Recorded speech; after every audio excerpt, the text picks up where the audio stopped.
Hey there, welcome to another edition of Home Advantage with Kelly Warren. I don't know if we've been in finished basements before. We haven't really come to one that is unfinished, but this is very nice. Yes, I love a basement. Like the beauty of a basement, you got to see like the guts of the house. Yeah, and is it one of the first things you should check if you're looking into an older home? It really depends on my clients. If the buyers want to see like the prettiness of the house, then we go everywhere else first and you end up in the basement last. Okay. But if you're somebody who is just, let me see it, straight to the basement, I say a basement's always a deal maker or a deal breaker, not a deal maker. Like if it was paved in gold and you hated the rest of the house, you're not going to buy it. Right. But if it's got a bowling wall or some major issue and you love the rest of the house, you're probably not going to buy it. So yes. Well, let's talk about some of the things you look for. Like your eye is different than our eye when you come down a basement. So what are you looking for when you walk in, the trouble signs maybe that you see?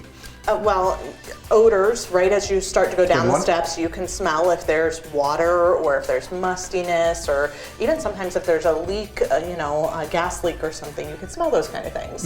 And then once you're in the basement, you want to look for signs of shifting foundations and cracks, and normal settlement cracks are completely normal. Houses age, we expect to see those things, but major shifting can be an issue. And anything can be fixed depending on how much you're willing to do to it, but for your average buyer that doesn't have 20 grand extra sitting around to do repairs to a house outside of cosmetic things, they're looking for those items. Let's say, I'm sure this has happened, people have some water damage in their basement. Are you allowed to paint over that and try to sell your house? I'm sure, I know it's not a good idea, but I'm sure that happens, right? So below ground in Northeast Ohio, you are to expect water. I mean, it's gonna happen, right? The sellers fill out a property disclosure, so they would say, we get a small trickle in the northeast corner, or we get heavy, puddles during severe rain, whatever. So they are supposed to disclose what's wrong with the house. Yeah. but some people want to sell their house, well, right?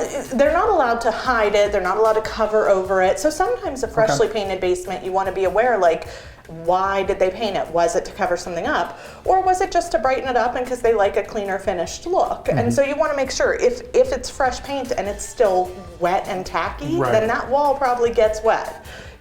Makes sense. And in this basement, they even put in a little room there. Yes. That's kind of fun. Use your space. That's what I love about the finished basements. You got to utilize every inch of your home and make it yours and do what you need with it. But like Kelly says, it doesn't have to be a finished basement in order for you to sell the house. Okay. If you want to learn more about this property on Creed Street in Struthers, you can find us online at kellysoldit.com. And then one more time with the phone number: 330-717-2689. See, good stuff. First time. It's not even spooky or anything down here, right?